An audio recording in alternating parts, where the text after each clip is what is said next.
Welcome to RPG Book Club, the podcast where we play a little bit of a video game and talk about how it makes us feel. I'm Sam.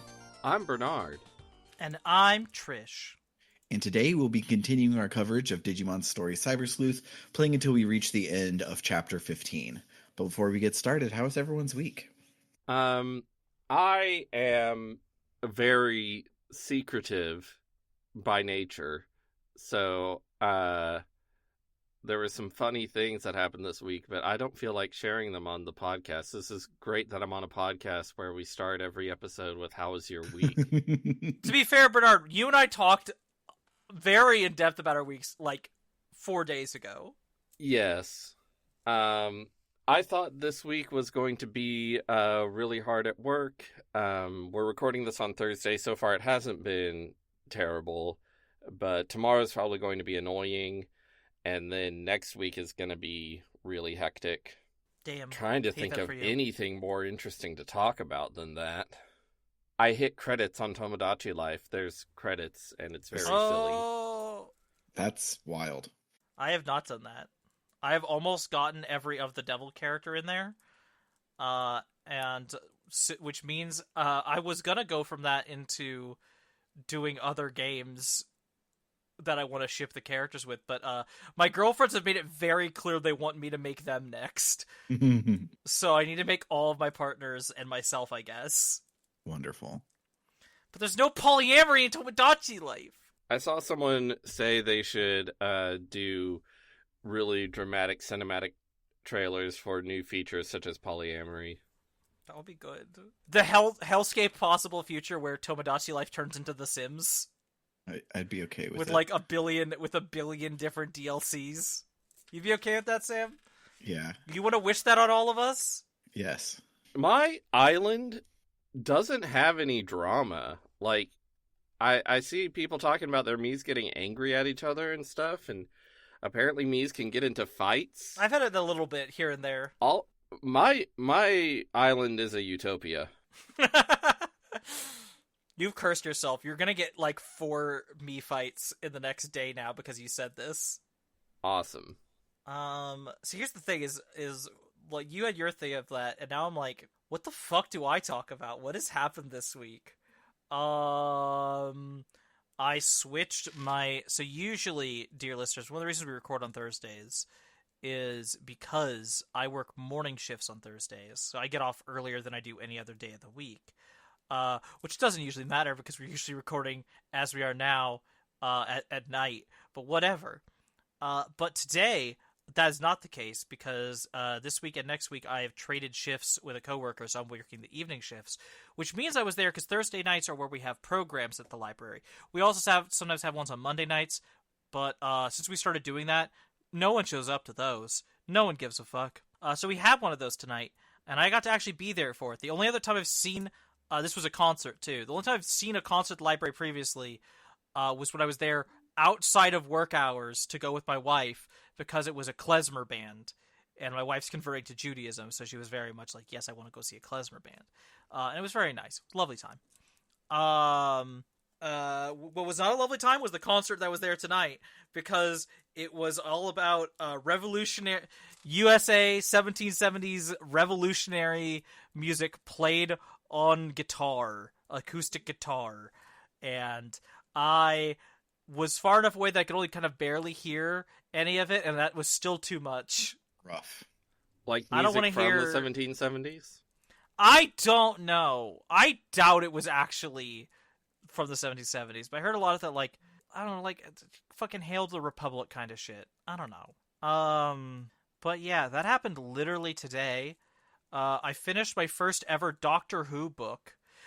That's kind of a lie. I own a book. I own a Doctor Who Christmas book of which I've read one of the short stories from its anthology of short stories, only because it had the meddling monk in it, and I love the meddling monk, despite not having seen a single episode of the TV series that he appeared in. Because Doctor Who is the kind of fandom where you can love a character who you've never interacted with or experienced. And I have also a set of, like, I got these, like, they were this weird, like, they're a bunch of short stories. Some of them, one of them was written by, like, Ian Colfer or whatever his name is, the guy who did Artemis Fowl. like they're each like there's one per Doctor at the time it came out, so it only goes up to 12, I think. And each one, and it also came with a set of postcards, with the postcard being like the outfit of that Doctor, kind of, sort Cute. like that was the vibe. It's very cute.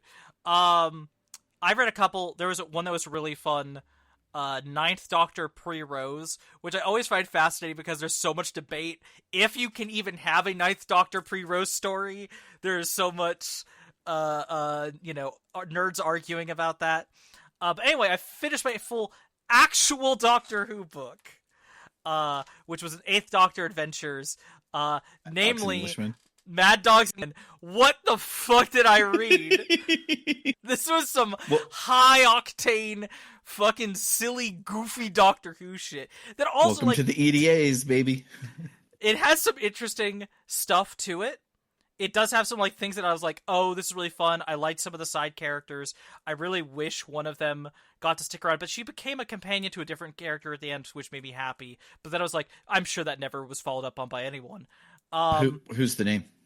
Flossie? Doesn't sound familiar. But she's an overweight cook who... so the character who she became a companion to is a character I did not expect to be in this book, which is my all-time favorite obscure Doctor Who character, Iris Wildtime, who is a hard-drinking nymphomaniac fucking time lady who has a broken-ass TARDIS that is worse than the Doctor's TARDIS. It is a double-decker bus that is smaller on the inside. And she just kind of goes around and fucks with stuff, and was originally apparently written to be a lesbian, but was then retconned to not be, but still has queer vibes and has had a lot of queer companions. And I don't know, she had vibes with this lady that she became her companion at the end, in my opinion. She also... So the book revolves around a place called Dog World, which is ruled by poodles with human hands. Not gonna get into it, but that's just... there's nothing to get into besides that. That's just what's happening. And several of them have been hanging out on Earth for very stupid and contrived reasons. And one of them has apparently been with Iris for like 60 years, and it's always described as like, oh, they've been together. They've been partners. And I'm like, Iris was 100% fucking this dog. Like, brilliant. Anyway, it's a very weird book. It is a fine book. I don't know if I want to read any more Eighth Doctor adventures, especially because like I'm getting the flavor of what they're doing with the Eighth Doctor here, and I just generally prefer the Eighth Doctor of the Big Finish stuff. This one is an outlier. Paul Maggs is a character. I'll send you some John and Kate recommendations, and you can try those. Okay. Because that's where the good shit is. I also liked one of the Fitz was fine, but the other companion here, Angie. Angie, yes, Angie. I love Angie. She seems great. Mm-hmm. Yeah, shameless plug for the Doctor Who ebook preservation society. But if you want to read any of these books on a modern device, you can find us on Tumblr, and we can help you with that. But yeah, Doctor Who's good. I also am not I'm not the biggest fan of the EDA's Doctor, mostly because there was only 90 minutes, and I mean 20 of those minutes are Sylvester McCoy, so really there's only 70 minutes of Eighth Doctor at the time, and so the way he acts is not how Paul has grown the character to be, but and I mean, like, that's part of the fun is I love hearing Paul McGann. Paul McGann truly was such an unexpected, like, unintentionally inspired choice for the Eighth Doctor because of how much he has lived through audio dramas, because his voice is heavenly and beautiful, and he's able to act his goddamn heart out and do just the most wonderful stuff. And I love that Eighth Doctor, and this Eighth Doctor is just kind of weird. There's also references to things I did Google the TARDIS wiki. I'm like, who's Miranda? Oh, that's a whole knot of continuity. Okay. Yeah. Anyway, Sam, how's your week been? Okay, so last week was or today actually is the day that the upstairs neighbors move out, and the upstairs neighbor's daughter is Scarlett's best friend. So last week was also the girl's birthday. So the birthday was on Tuesday. I went and got Scarlett from Summers so they could hang out on her birthday. But then the birthday party was on Wednesday, so I went and got Scarlett and Storm from Summers on Wednesday to take them to the birthday party. And then on Thursday they had a sleepover, and then on Friday I had to make the kids do school. And then once the kids from upstairs were back from school at around like 4 o'clock, they were all hanging out some more, and then they were hanging out all day on Saturday, and then hanging out some more on Sunday. And so I just was childrened out real bad, like the whole week, and it was exhausting. But the good news is I finally started playing a solo TTRPG. I've been playing Dungeon Crawl Classics by myself, and it's really, really good, and I big recommend it. I will probably go more into this in the bonus episode, but yeah, it's been a whole lot of fun, and because it doesn't require almost anything, I was able to just keep it going the whole weekend while the kids were kidding around everywhere. And so I'm very tired, but I'm back in the saddle again. Well, I'm glad that you're back in the saddle, considering it sounds like the life was sucked out of you. It literally totally was. I dropped the kids off on Sunday, and I came back to the apartment, and I just sat there until I fell asleep. I just had nothing. I put on some YouTube video. I can't even remember what it was, but I was like, okay, I'm just going to watch some YouTube, and then I'll relax. Maybe I'll play some Dungeon Crawl Classics or something. And I just sat there until I fell asleep. Speaking of Dungeon Crawl Classics, I joined the Discord for DCC, and the fandom's not toxic, and that's awesome.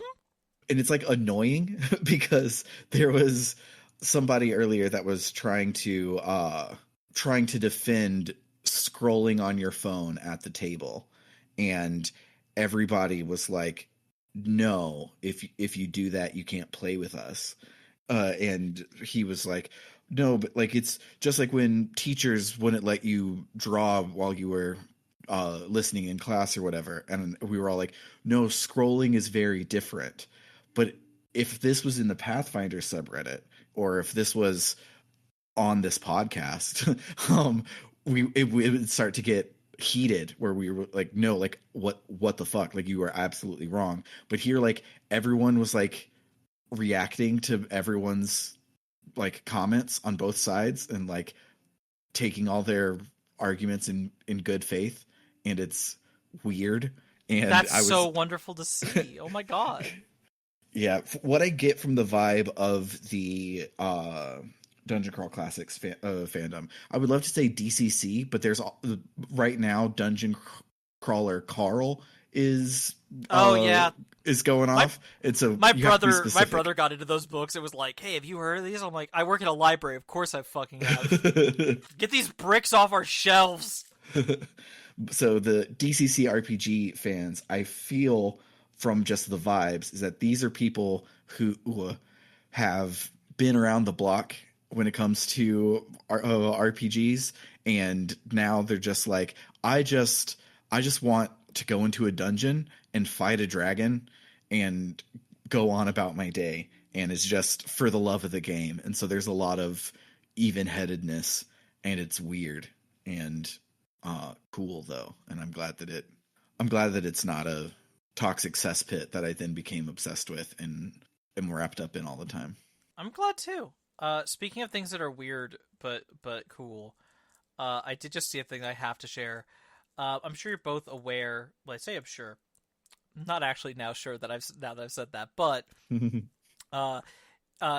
early, N.D. Stevenson, creator of Nimona and Shiro the Princess Power and stuff, came out as trans non-binary a bit ago, and then earlier this year, their now husband came out, Lee, as a trans mask. And apparently decided to make the funniest post of all time, where they did the meme of regular couple, yaoi couple, yuri couple, I see no difference, love is love. Mm-hmm. But it's just different pictures of them at different points of their relationship, because they got together when they were both presenting as women. That's and beautiful. Then one transitioned and then the other transitioned. And there's also something out there where someone was like, Andy was just being like, someone in the comments was just like, of course you'd end up with a man. And hey, take it up with him. He's the one who decided to turn into one. And then his husband was like, funny. Oh my god, are you saying I pass? And Andy was like, Lee, you're doing too good of a job. They think I dumped my wife for you. Good funny. For them. See, I thought you were going to segue and say, speaking of a toxic cesspit, let's see what Arata's up to this week. God! I hate this little shit so much. Yeah, let's discuss.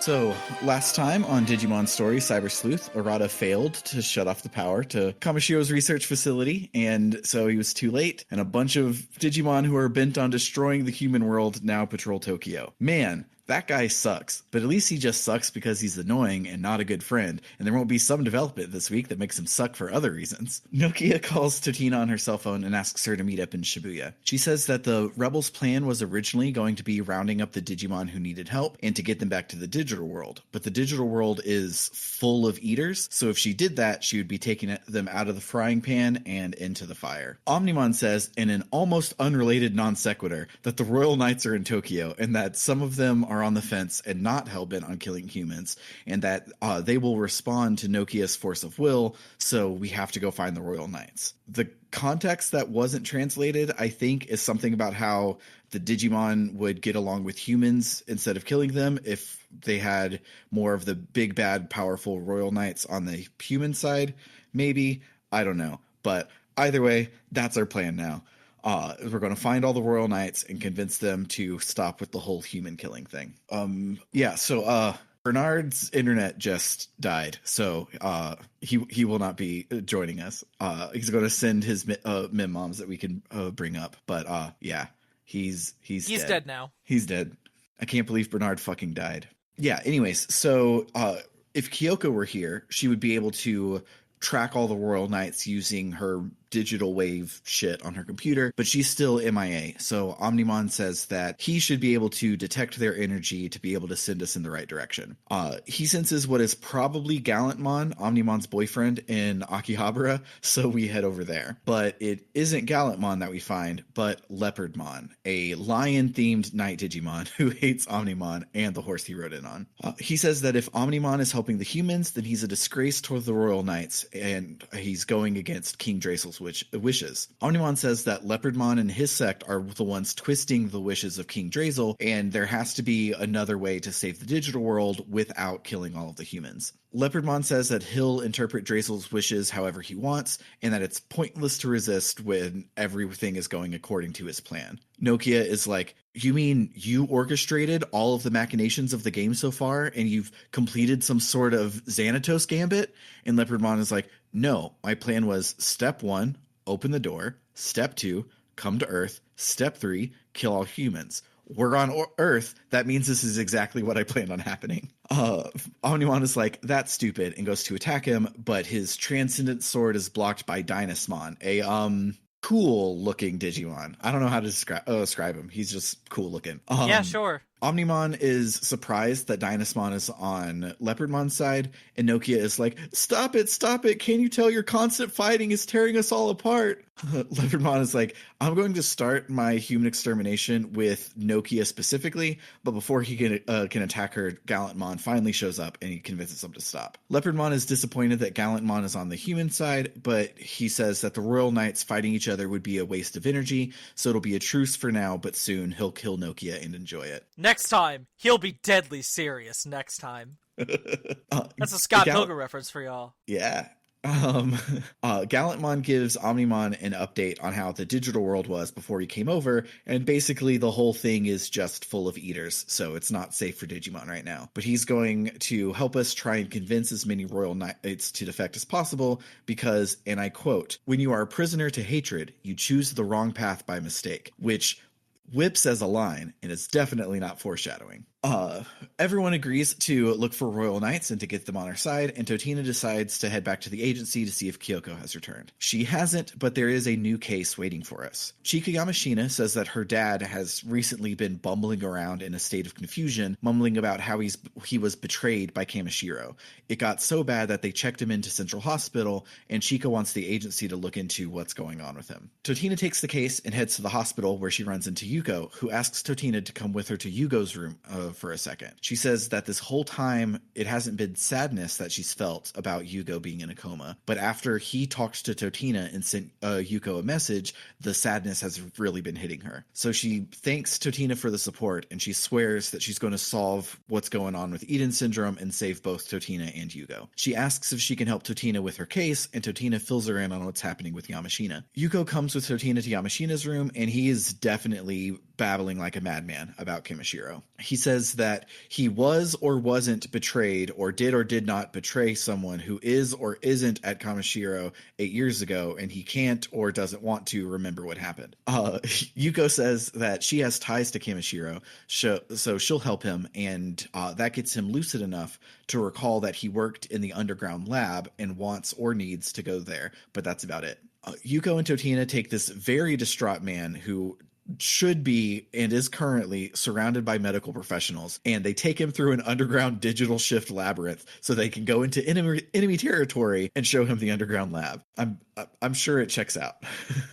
Oh, of course, definitely. This brings out a much more coherent train of thought from Yamashina, who says that this room was where he worked on creating mental data, the technological foundation of Eden, with his partner, Akemi Soedo. Worse, he remembers that it was Soedo who stole his memories from him, and that we can use this device to get them back. He begs Yuko to recover his memories, and he walks her through digital brain transplanting while he's barely lucid, and she's never done this before. Yeah. And it works. So they use the device to read his mental data like he would be going to log into Eden, but then they do some jiggery-pokery before returning it to his mind that should unlock his memories. But while Yuko is trying it, she hits a wall and can't unlock the memories, but it seems like the wall is a digital shift, and that's happening inside of Yamashina's mind, preventing us from restoring his memories. So Totina, who eats digital shifts for breakfast, jumps into Yamashina's own head to figure out what's blocking the memories and take it out. I'm starting to feel like digital shift is losing any meaning it might have had. It is now becoming, wow, we need a way to get over the problem that we just invented. Digital shift, you can jump into it. Yeah, there you go. They're like, we need a dungeon, but it doesn't make sense for this quest to have a dungeon. Go in his head, it'll be fine. What if his brain is a digital shift? Genius. Put it in the game. Genius. When you get to the end, surprisingly, the thing that's blocking his memories is a Digimon, but the canon says it's a weird fucked up one. I would just call it an Ebamon, but apparently it's a weird Kamishiro virus in this universe. And it's not like it was the Digimon's first appearance or anything. It's been around since the Wonder Swan games. They just treat it like it's a virus, and it's just an Ebamon. It's weird. And it's not even hot, so like why focus on it this much? Yuko says something, if we kill it, we'll save Yamashina, something. So we something on it, somethings till it's somethings. Defeating the Ebamon even ends the digital shift as if it were an eater, but I cannot stress this enough. This is just a regular ass Digimon. I already had one at this point of the game. Um, back outside, Yamashina recovers all of his memories, and the memories he had repressed were of Eden's beta test 8 years ago. During the beta, not 1, but 5 kids fell unconscious due to unknown causes. But not 5, but 1 kid didn't wake back up, and he became the first Eden syndrome patient. Yuko asks who the other 4 kids were, but Yamashina doesn't know. It's not that Even he though lost... it's the most obvious thing in the world. Yeah. He says that it's not that he still doesn't have those memories, but when he heard about the accident, he felt horrible that he had caused pain to kids, and he begged Suedo to block off his memories so he wouldn't have to remember what he did or face them, because he's a fucking pussy who won't own up to his own mistakes. Yeah, I truly kind of hate this ending to this quest. It sucks. It sucks so bad. So apparently, because of capitalism and shit, Eden swept it under the rug because too much was riding on Eden being a success, so nothing that happened there was reported on. The 4 kids who woke up spoke at length about a world that felt like something out of a fairy tale, and the doctors thought it was a stress-induced mass hysteria, but Suedo insisted on hearing everything that the kids had to say. But the kids were distressed and crying, and after hearing everything, Suedo locked away their memories too. And man, I hope the 4 of us in our friend group who keep having shared hallucinations can find these 4 kids from the beta test. That really would be handy in solving the Eden syndrome case. It would be real great if we could just find out who those 4 people would be. Wait. I think I found a way to find them. All we have to do is look into this mirror. So Yamashina wants to be a coward some more, and he asks us to seal away his memories again so that he can go back to being a dad to Chika, because it was only the memories being gone that was making him give a shit about his family. Truly, what the fuck? And he's like, but don't worry, this time, because we've resolved this somehow, if you erase it this time, I won't have all of the issues I was having before from my memories being erased, which is the most bullshit cop-out I've ever heard. Yeah, I was thinking the game was setting up an anime of like, oh, the past is hard, but if we face it together, we can do anything. But Yuko agrees that this is a good idea and locks his memories away. And she even asks Totina, was that the right thing to do? And then the game gives you a yes, definitely, absolutely rigged text box where I couldn't say, this is stupid and bad and you should not have done it, Yuko. I hate it. If you hurt someone, own up to it. And also, love your kids, even if you have memories of being a bitch baby. Yeah, the most, like, this is fucked up response that you can give is, there's no good answer for that. No, there is a good answer for that. It's, don't do that. It's bad. He should deal with feeling sad because he did some fucked up shit. Jesus, this part bothered me. Anyways, Totina gets a call from Matayoshi who says that he's sorry to bother her, but if it's no big deal and we're not too busy, can we please come to Shinjuku like right away? Okay, thanks. Sorry to bother you, but it does feel like this is your area of expertise. So we head over to Shinjuku, and the thing that he needed help with was him and Date being actively engaged in fisticuffs with an eater. And he was so just like, yeah, no problem. Take your time. You can do side quests on the way if you need to. Just come on over and see me when you get a chance. This game. I'm gonna get into some stuff soon. It's really good that the second best part of this game happened this week. Yeah. So we kill the eater, and Matayoshi says that he saw Arata run into the underground and he was being chased by an eater, so we should probably go help him. And like, fine, I guess. When we get in there, Arata says that his friends are being chased by eaters and he's going to help them out, and that we should leave this to him and that he's fine, but he also knows that we won't listen, so he decides to team up with us for old time's sake. We do the same Shinjuku subway dungeon as we have twice before, but this time alternate paths are opened up so we can head in all the way to the deepest part. When we make it to the deep part of the dungeon, we're too late. Arata's friends all got eatered, and Arata is like, damn, if only I had more power, which is always something that you want the moody, black-haired anime boy to say near the climax of a story. Surely this has never gone wrong before, and it won't go wrong again.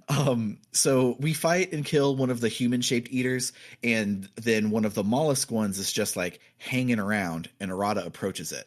He wonders if the eaters have any intellect or if they're just consuming for consuming's sake. But we don't get to ponder it very long because this is a digital shift dungeon with Arata, which means that it's time for Suedo to just show up and be the way that he is. He asks Arata, why do humans eat? They eat to survive, yes, but they survive to procreate and pass on their genes, and eaters are the same way. They consume data, override it, absorb it into themselves, and are reborn as a new life, causing their own evolution, and by evolving, they're able to live on. Arata asks if he and Kishibe did all of the damage they've done just because they were trying to cause eater evolution, and Suedo says that he and Kishibe's goals were aligned for a time. She wanted to open the dimensional door, but Suedo wanted to break down the entire dimensional wall, erasing the border between the human world and the digital world. And that means that everything is possible. Somehow. Suedo just says this and doesn't offer any evidence or logic to back it up. It's just question mark, question mark, question mark. Anything is possible. Suedo tells Arata that he too should evolve and consume data and rewrite himself, and also watch out behind you. The mollusk eater eats Arata, and Arata sees flashes of the kids with familiar haircuts and sees Yugo, who reaches out to touch him. Meanwhile, from Totina's perspective, Arata just got et, and he's completely gone. He's just got eated by an eater. Suedo pulls out his laptop and hacks the eater or some shit and pulls Arata back out of it. Arata is muttering to himself about how after all this time he's still a nothing burger and unable to protect anyone. Suedo says not to worry, that Arata's sadness will be gone soon, and together they can make Arata's wishes come true. Arata turns to Totina and says, I know you and I are friends, and you care deeply about me, but fuck you. I need power for selfish reasons, so I'm going to become a cliche anime brunette sad boy. See you later. But then, in her glorious return, Kyoko shows up, and the game drops the theme song, and it's so fucking hype.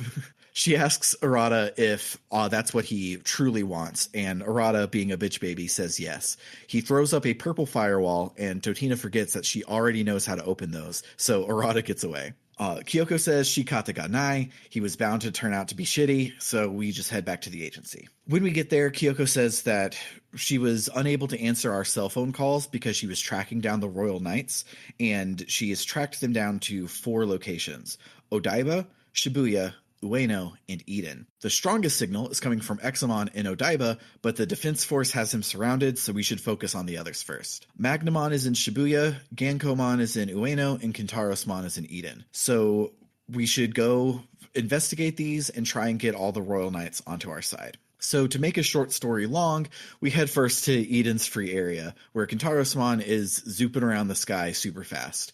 And we can't talk to him or damage him or anything because he's just way too fast. Omnimon says that the only way to catch up to Kintarosmon would be to match his speed, but the only one who could do that is Ulforce Futuremon, and he fucking died in the closing of the digital door.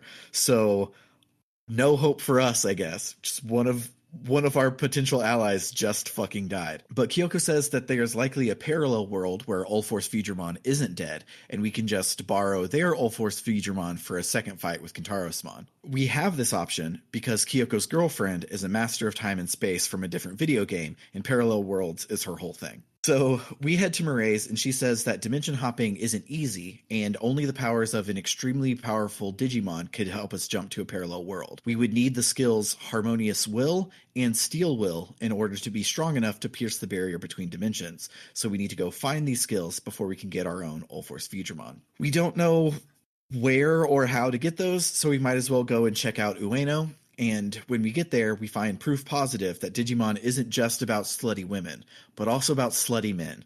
And Gankomon and his spandex-clad gyrating hips are training Hackmon in the martial arts. But Hackmon says that no matter what he does, he's always missing something. And Gankomon asks him what it could be, and Hackmon says he doesn't know. Totina asks Gankomon to join the cause, and he says that he admires our spunk and determination to stop Leopardmon, but he's not interested in joining our fight. He just wants to train Hackmon so Hackmon can become a proper Royal Knight. In fact, he thinks that we can help Hackmon train, and he tells Hackmon to go with us to seek out Bancho Leomon and fight him, and then Hackmon will finally find that something that he's missing. Hackmon says he doesn't need our help, and we shouldn't follow him. He's going to go face Bancho Leomon himself. We don't listen and follow him into my favorite dungeon so far, the Ueno Museum Digital Shift. Mostly just for the vibes. It's not like there's a lot of puzzles, and in fact, you have to do way too long of the digital line, like floaty bits. Those take forever, but the vibes of this dungeon are just really good. At the end of the dungeon, we catch up to Hackmon, who gets his ass kicked by Bancho Leomon. Totina jumps in front of Hackmon to protect him, and Bancho Leomon is like, "Don't you get it? Didn't your master tell you that what truly makes a royal knight is not their strength, but their determination to protect others? The realization of this really basic shit fills Hackmon with determination, and he joins us for the boss fight, and we take down Bancho Leomon. Hackmon is like, I did it, all by myself. I definitely didn't only do chip damage while Totina did all the work. What are you Genkomon saying? He did arrives. everything. It was all him. Genkomon arrives and tells Hackmon that he only prevailed because he became a protector, and the male validation causes Hackmon to digivolve into Jesmon, the newest member of the Royal Knights. Genkomon tells Jesmon to help us out, and as thanks, he gives us his steel will. Next, we head to the Shibuya Underground and find that it's turned into a similar digital labyrinth to the underground in Shinjuku, but this time there's no errata or Suedo or cutscenes, there's just a Magnamon. He says that he's of two minds on the destruction of humans because the Eaters did come from the human world, and humans do use Digimon as tools for evil, but then also people like Totina are trying to help Digimon, so he kind of doesn't know what to do. But what he does know is that his little buddies got lost in the human world, and he hasn't been able to find them, so humans probably killed them, so he's kind of leaning towards humanity's annihilation. But then Nokia runs up and calls back over her shoulder, hey, he's over here, guys, we found him. And she's calling out to Tokomon and Lopmon, the stars of the cute Nothing quest last week that just showed that Date and Yuko were learning to love Digimon. These were Magnamon's buddies, and they had been looking everywhere for him, and it's because of Date, Yuko, Totina, and Nokia that they were able to find him and stay safe. I want to really quickly say that I was playing through this section, a lot of it while my girlfriend was watching last week, or a week before last. And no, it was last week. And when Magnamon showed up, she was like, how's this guy a knight? I'm like, he's wearing armor. Digi armor, even. It's like, yeah, but like, all the rest of the Royal Knights actually kind of look like knights. He's just a V-Mon. He's just an ex-V-Mon with some like a breastplate on. Yeah, what pisses me off is Imperial Dramon Paladin mode is not technically a Royal Knight, but he is one of the founders of the Royal Knights. And so you have Imperial Dramon Paladin mode, Magnamon, and Allforce V Dramon are all Royal Knights, and Davis isn't even that cool. He's my favorite Digidestin, and I say that's too much Davis. He does not need to be represented three times. When I was a kid, he was my favorite when I was young. He does not need to be represented 3 times in the Royal Knights. It's ridiculous. Even if you take Allforce Vidramon to be for Taichi V-Tamer and not for not Davis's Vmon, that's still 2, and nobody else gets 2 in the Royal Knights. It's stupid. Vmon's one of my favorite Digimon, and there are way too many Vmons in the Royal Knights.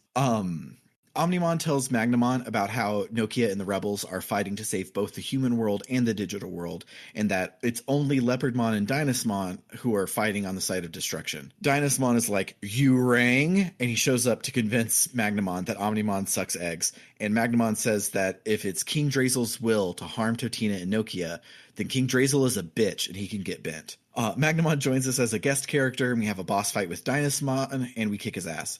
Dynasmon is like, whatever, that didn't count, and he leaves.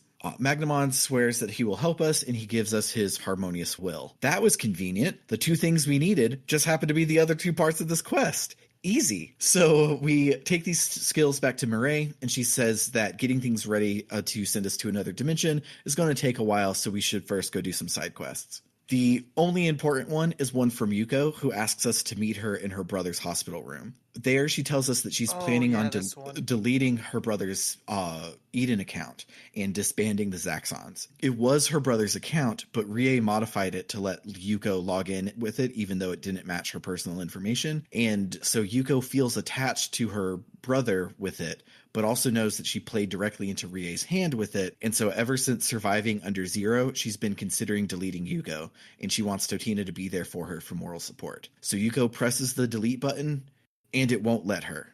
It won't let her delete it. It says you can't delete an account while it's logged in. But she hasn't logged in since under Zero, so it must be that someone has hacked the Yugo account and is using it without her knowledge. She asks Totina to help her find the Yugo account and recover it so she can delete it. We head to Kowloon, where we see Yuko being too shy to ask a Zaxxon hacker if he knows where Yugo is, because she's not used to her own avatar, and besides, the Zaxxon hackers won't recognize her when she's not Yugo. The Zaxxon hacker leaves, and Yuko gets a text from Yugo that says, "Come to the place I was born," and sends a URL for the Avalon server. The Avalon server is the first place that Yuko logged in as Yugo, but the only people who knew that are Yuko and Rie, so this is probably a trap by Rie, so she asks Totina to come with her. When we get there, we see Yugo, who introduces himself as the leader of the Zaxxons. Yuko tells him to give her brother's account back, but Yuko says that there isn't anyone logged in as Yugo. He is just Yugo's account, which was given an AI by Rie, so that the soft-spoken little Yuko could be the charismatic leader of the Zaxxons. And if Yuko deletes the Yugo account, she can never be with Yugo again.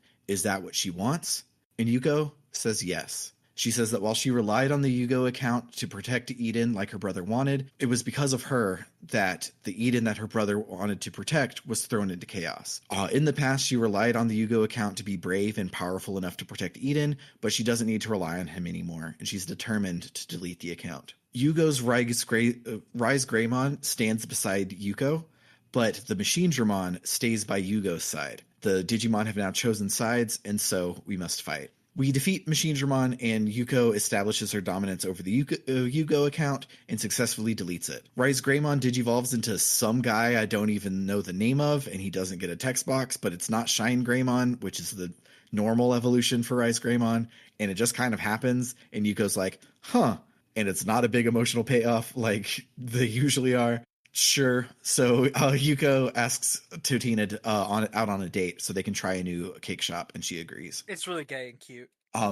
Afterwards, we head back to the Digilab, and Mireille is ready for us. She reveals that her two cats were in fact her partners, Anjoomon and Lady Devamon, who used the power of the steel and harmonious wills to Jogress evolve to Mastamon. Jogress is a Japanese word that means have lesbian sex. There's Truly, there's no denying it. The animation for them, they're gay. They're so gay.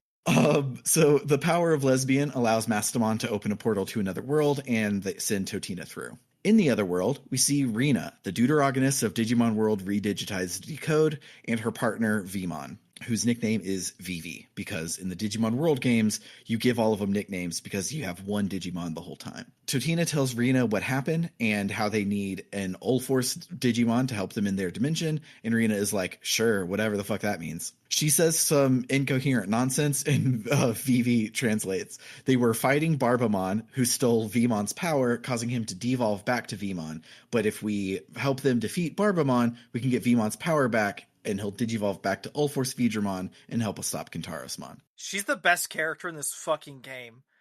I've known her so good. for like an hour and a half, and if anything happens to her, I'm uninstalling this video game. Yeah, she's fantastic. I have fallen in love with her from the very beginning. So we head into the Shinjuku digital shift for the umpteenth time, and we find Barbamon at the end. Barbamon monologues about some villain stuff that doesn't matter because it's not about it's about Rena's hero's journey, and it's very funny how he's giving the I'm the final boss speech, but it's for a game we're not playing, so it's just so good. Ignore him. It's so good. And she's such a fucking weird goober. And then she jumps up and drop kicks him in the face to make him shut up so that we can get on with the boss fight already. So we kick Barbamon's butt, which allows Vmon to get his energy back, digivolve to Ulforce Vidramon, and blast the ever-living shit out of Barbamon. We ask Ulforce Vidramon for his help, and he agrees, and he says a tearful goodbye to Rena as he comes with us back to our dimension. But Rena follows him anyways and returns to our world, much to Mireille's annoyance. And she's like, they're from the same video game. Yeah, and then she's like, hey, by doing this, you're a digital entity like the main character, like Totina. And she's like, I don't know what those words mean. Okay. So time is of the essence, so we hurry to the Eden free area to face Kintarosmon. Rena asks why Kintarosmon is going on a rampage, and he's like, I just like to break things, and it's all the humans' fault. Rena says that that's stupid, and even Rena knows that you have to take responsibility for your own actions, which must mean that Kintarosmon is even dumber than Rena. Her words, not mine. I love her. Kintarosmon doesn't like this assertion, so he flies off, and Ulforce Vidramon carries us after him so that we can fight him at Mach speed. After the fight, Kintarosmon asks Rena and Ulforce Vidramon to finish him off, and Rena is like, we don't do that. Do you want to go on a road trip through Eden with me and Vivi instead? And Kintarosmon is like, actually, yeah, that sounds great. And they head off, and we don't actually get Kentaro-sama on our side or anything. And now Rina is just running amok in our dimension. So mission accomplished, I guess. Back at the agency, Date calls us and says that one of those gross squid things is in Asakusa, and we should head there and take it out. But when we get there, the gross squid thing is Arata. He has turned his arm into an eater in order to eat eaters so he can eat what the eaters eat, and he's being very not normal about it at all. Gallantmon shows up and says that he smelled a weirdo freak and he wasn't expecting to see something as repulsive as Arata when he got here. But if he's an eater, it's Gallantmon's duty to kill him. And so we get in a Gallantmon versus Arata fight, and we get to blow Arata up with really strong moves, but unfortunately, it does 0 damage. Even so, Arata says that he isn't strong enough to fight Gallantmon yet, so he's going to go eat more and more data so that he can destroy Gallantmon soon, and he runs off. So Nokia calls us and asks us to come to K Cafe so that we can discuss what our plan for Chapter 16 is, but we say that we've done plenty for one episode, so we will get back to that next week. But for now, Min Moms.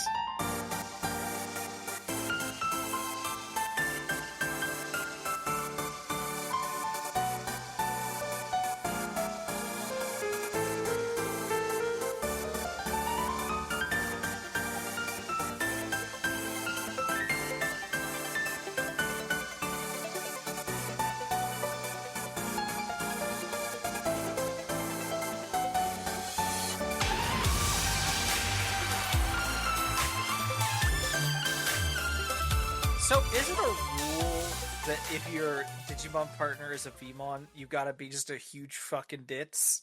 I think so. If so, someone give me a Vmon so my brains can be drained away. Yeah, because like Taichi Kamiya, Agumon's partner, I would not say is a ditz, but Taichi Yagami, Vmon's partner, it's pretty ditzy. So yeah, I think it's the Vmon that's the problem. It's Vmon. It's just Vmon. It's very good.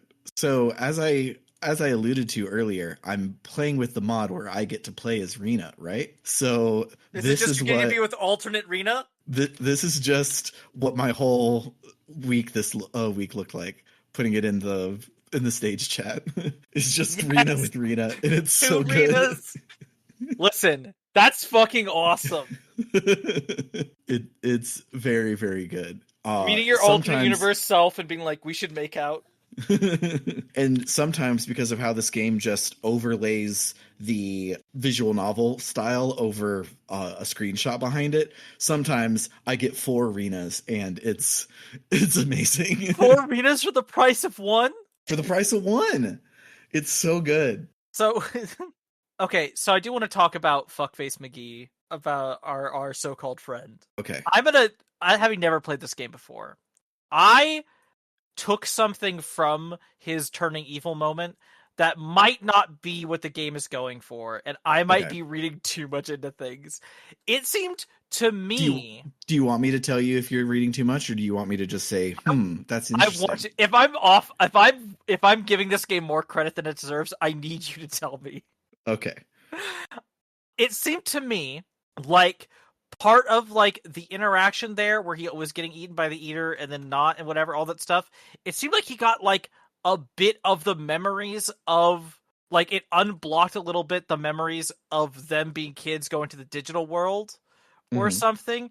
And it felt like he's doing a thing of like, oh, he's pretending to go over to the evil side so he could be the perfect play. He's going to compete. Like earlier, he was playing up being a villain for a plan, and I feel like that's just this squared, where he's like really trying to make us actually think he's being a villain and doing genuinely villainous stuff just so he'll be in the best place to backstab Suedo in the 11th hour. That's where my brain went.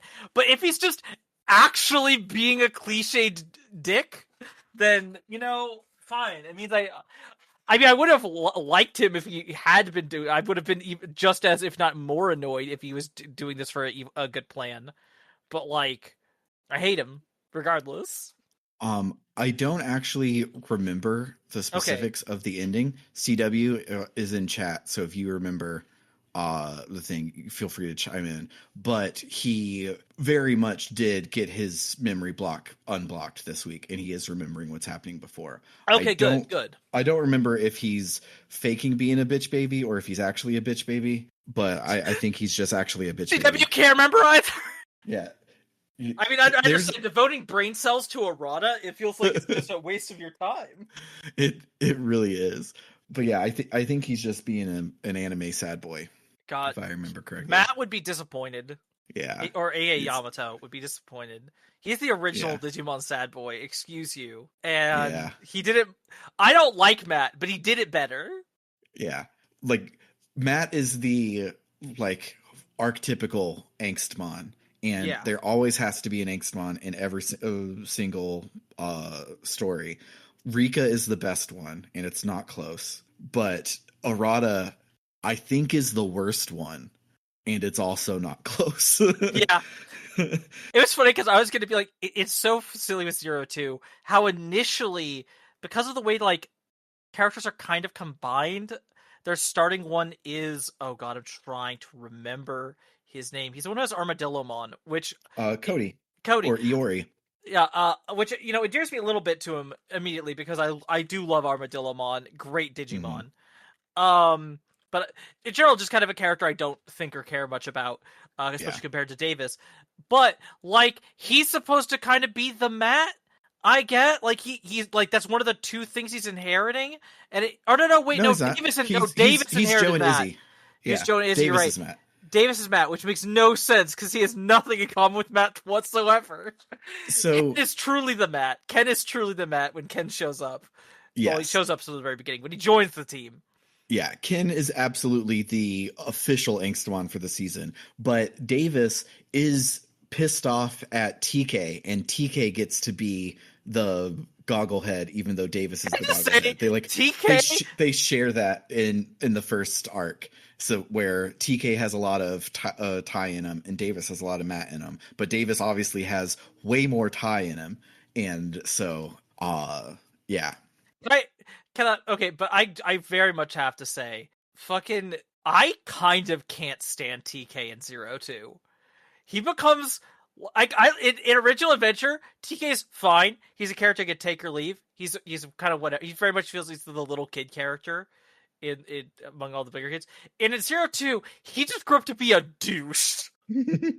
Like, he might be a bigger asshole than Matt ever was. And he does so while acting like he's the nice guy when he's completely not.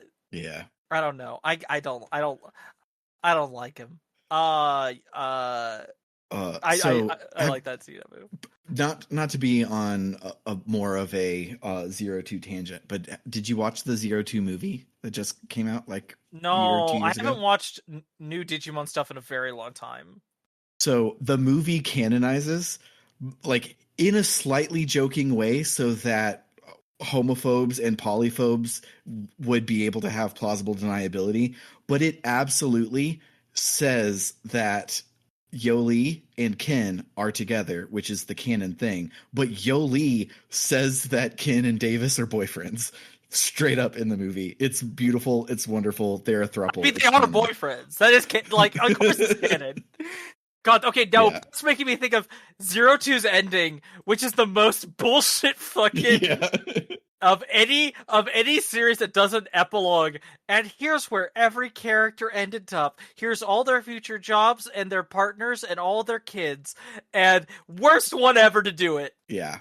J.K. Rowling wishes she could be that rancid. Yeah, it's pretty bad. But back to Cyber Sleuth. Back to Cyber Sleuth. Yeah, so one thing that blows my mind is how apparently important the Yamashinas are. Like, they're very plot critical, and they both just use generic NPC models. Right? I've run into these people like 30 times in Eden, but these ones are special. And it's very weird that they didn't even, like...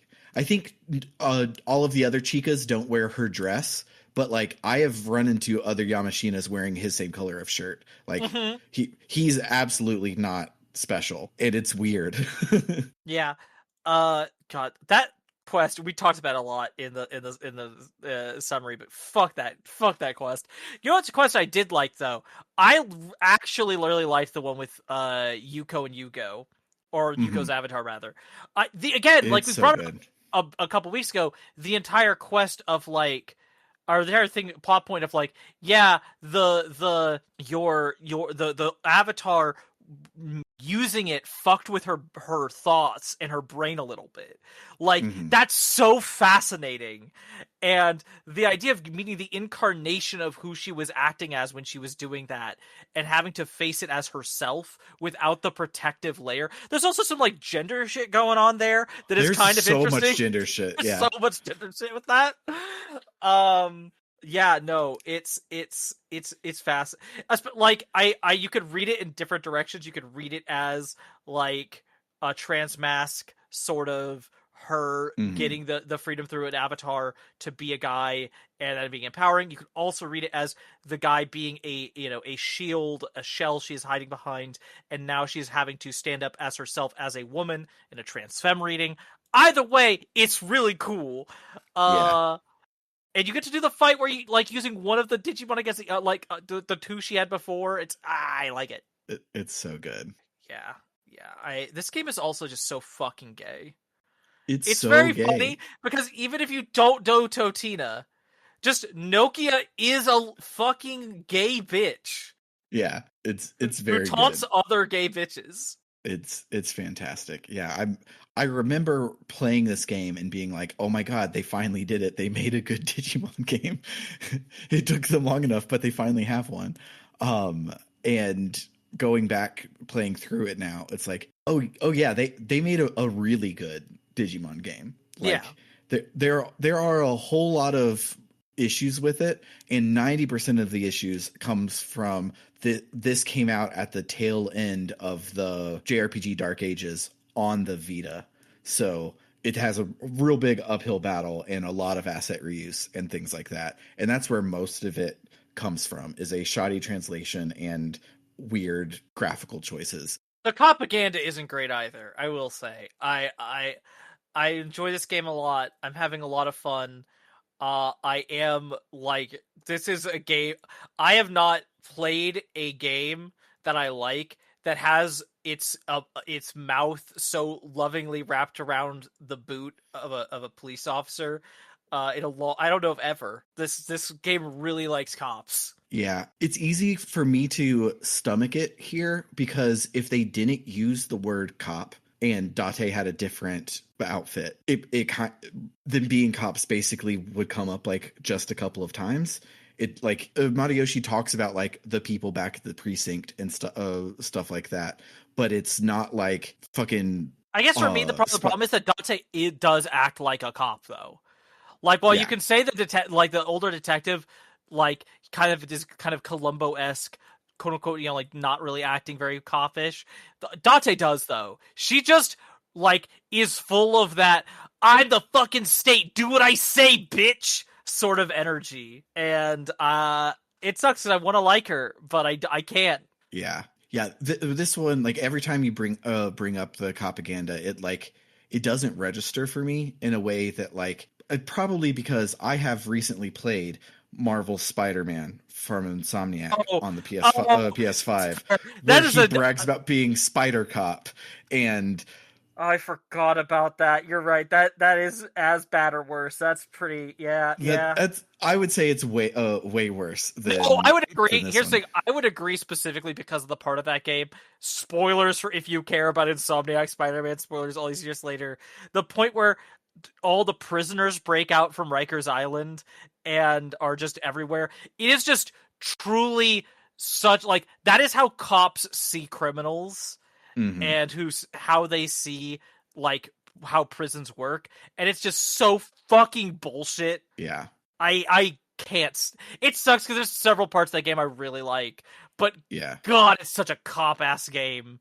Yeah. And Spider-Man should not be a fucking cop. No, I do think that they did an admirable job pivoting from that, realizing the error of their ways when they did Miles Morales, because that one has a pretty easy reading of being mutual aid and Yeah. brown people can't trust the cops, so we got to do it ourselves, sort of shit. And so I think Insomniac was just living in a propaganda world and was repeating things without critically thinking about them. And so I don't have ill will towards them. I just can't go back and fucking play that game. Just can't do it. Yeah. It's a video game. Yeah. I was just thinking about it the other day, being like, oh, that was an interesting version of Doc Ock. I did like that. I have not played the sequel because honestly, I was going from like, oh wow, so many cool Spider-Man villains do stuff. What does the sequel have? Kraven and Venom. Fuck you. You could not sell me, like, do a worse job selling me on a Spider-Man video game if you fucking tried. Spider-Man, Venom, the most overhyped Spider-Man villain by a long shot, and Kraven, a character 10 people care about. Yeah, and not they care about in a cool way, like how the main villain of Miles Morales is the fucking Tinker, which is cool. The Tinker rules! He's a weird, obscure character! Yeah, and their take on the Tinker for the second one is so freaking good. But Kraven is a person that 5 people care about, and all those 5 people are assholes. Okay, I do know one person who, as far as I can tell, is not an asshole who likes Kraven. I'll give him a pass, but in general, yeah, no. He's just such a fucking... Yeah. Anyways, speaking of propaganda lines, Date has a line that I really enjoy if it wasn't coming from the mouth of a cop.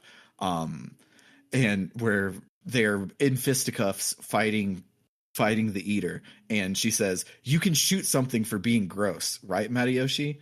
Oh. And it made me chuckle, but she's a cop, and cops shouldn't shoot things for people for being gross. But if she was saying it to Arata, I would have said yes. Oh. Yeah, I enjoy this game, and Hacker's Memory, to best of my remember knowledge, that's not how I wanted that sentence to go, but here we are at the end of it anyways. Because everyone is a hacker, and like an actual hacker, not just like how Nokia says that they're hackers now because they own Digimon, they are like antagonistic with the police, and it probably does. I don't remember it coming up much at all in that second game. CW, you can correct me if I'm wrong, but I think we're almost done with the copy parts of this duology, which is nice. And we're almost done with this game. We probably just have 2 more episodes of it. And then we've got a whole nother video game. Yeah. We're probably going to do a palette cleanser in between the 2 of them, just because these are really long. And because our idea for the palette cleanser rules, but more on that. Rules! Yeah, more on that as it develops. But for now, I think this is what we got for the week. If you like what you heard today, you can head on over to www.rpgbook.club, where any and all donations help us offset the cost of running the show. If you decide to donate $1 more a month, you'll become one of our gadabouts and also get access to our bonus feed filled with after shows for every episode, as well as bonus seasons of the show, such as Tales of Podcastia and the Escape Pod. If you up your donation to $5 or more each month, you can become one of our warriors and get your name read at the end of every episode, a little like this. Shoutouts to Dragonslayer19, Freddie Rodriguez, and JFro Prime. And if you really love us and you want to be one of our luminaries, you can donate $20 or more a month and get a short 1-sentence shout out or advert read at the end of each episode, a little like this. Shoutouts to El Tantavi, who wants you to check out Aftermath.site, a worker-owned, reader-supported news site covering video games, the internet, and the cultures that surround them. Shoutouts to Kildranis, who says to check out Podcasters Assemble. It's a documentary-style, crowdsourced movie hype and rewatch podcast. Every season, podcasters from around the world are assembled to review, reminisce, and riff on a popular franchise. And shoutouts to Vimk, who says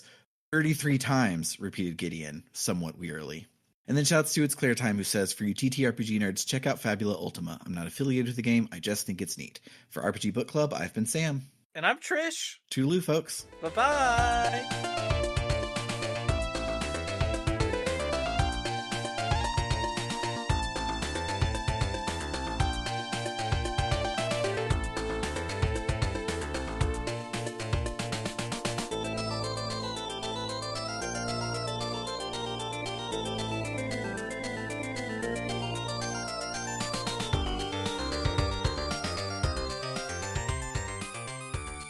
I can't believe Bernard fucking died. I can't believe he's dead.